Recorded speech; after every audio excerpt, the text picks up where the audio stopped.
Today's spooky spot, we're having a look at the real Ghostbusters monsters, the Quasimodo monster. Spot is also still being joined by his pet Socrates during the month of Spottober. Hopefully you are enjoying Socrates' company here.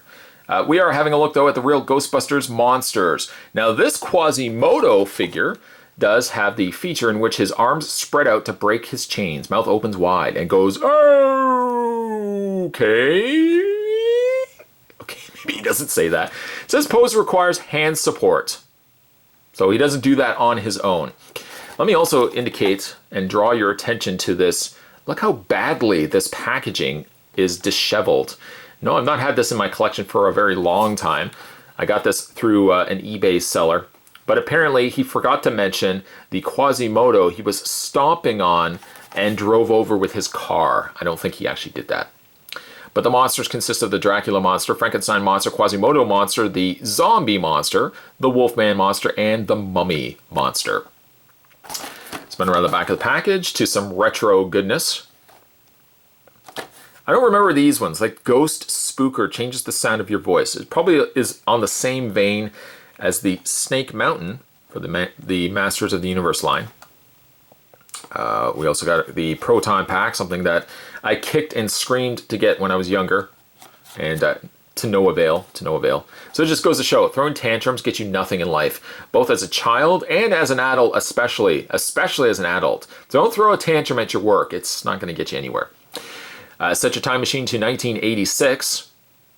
That would be a good year. 1984 and 1986 were good years. God, I wish I could set my time machine back and get all of these. I mean, I think the toys themselves probably would have only been about $6 or $7. Man. Although I guess you would run into some temporal, oh, this is just so much for me to think about. But I'd have to make sure I'd have 1984/1986 money in hand. I couldn't simply just, see, I think a lot of people who want to travel back in time don't think this far out. But you really want to consider getting the proper, suitable tender.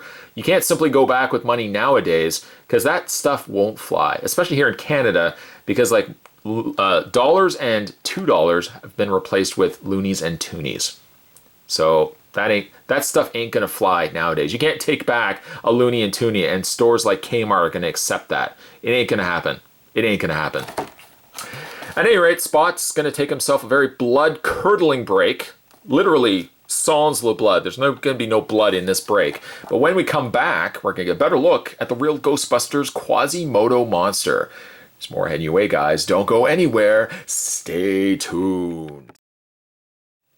While Spot's inanimate pet crow goes and fetches my mail, we're going to have a look at the Quasimodo. I'm sure he won't mind. We'll do the review without him. Let's have a look at the Quasimodo monster in hand. Rather interesting choice for monster, as opposed to like giving us a creature from the Black Lagoon. I guess, well, we did get a mummy, but I'm surprised that we got like Quasimodo over a creature from the Black Lagoon or the equivalent of that. The figure itself is okay. I mean, it's a little bit smaller than the others. In fact, that's a perfect segue for some of the other figures that we had to look at. There's Frankenstein, there's the werewolf, and there's Quasimodo. He is a lot smaller than the others by considerable leaps and bounds. I don't even think he could leap that high, but there's the top of Frankenstein. There's Quasimodo way down there, way down in the depths of the castle. I guess Quasimodo is really up in the bell tower, but we'll kind of just run with that for the rest of this review. While the other two figures were pretty decent, I have to admit, the Quasimodo is a little on the weak side. His gimmick, and it's a laughable gimmick, is that you're supposed to take the shackles here, and you're supposed to take the peg. See the peg right there? See the peg right there? The peg? You gotta plug that into the little hole on the side of his other shackle. Now, it took me a while for this to work. Initially, taking it out of packaging, it was doing nothing. Nothing. Nothing. Although, when I was playing with it long enough, I did notice that it did start to properly work. So what you're supposed to do is you're supposed to squeeze the legs together, and his arms are supposed to spread out wide. He's supposed to break his shackles, and he's supposed to open his mouth. That seems like a lot of commitment to this figure, but let's see if he pulls it off now that the camera is finally rolling. Not so much. It opens, but it doesn't do as well of a job as you would almost imagine it to be. In fact, kind of like the Frankenstein's monster, it does a better job if you honestly just skip the legs altogether and just pull the arms yourself. So if you pull the arms, Bisquick! Bisquick! He does a better job that way. And then just to revisit it, take the plug once again, plug it into the side of the hole. I mean, it doesn't have the most secure fit anyways because it has to keep it loose enough that the arms will spread out. Let's try that again. Squeeze the legs. And you can see sometimes it works better, sometimes not so much. Let me also point out the fact that for some reason this figure is sticky. I did not roll it around in honey before the start of this review, but for some reason the lower legs have like a residual to it, where I can just kind of feel a stickiness on my fingers. I don't know if it's just by a little bit of glue, maybe it's just over time the paint has started to have some sort of stickiness to it, but I do notice that the legs are a little on the sticky side. The face is pretty good. Real Quasimodo look to him with big humps down on the back of his back. The one eye open, one eye closed. It kind of almost looks like a mutated, the father from Christmas Story. It kind of looks like him, who I think was also, what was that show that he was in? Kojak? Maybe. It kind of looks like him, just slightly more mutated.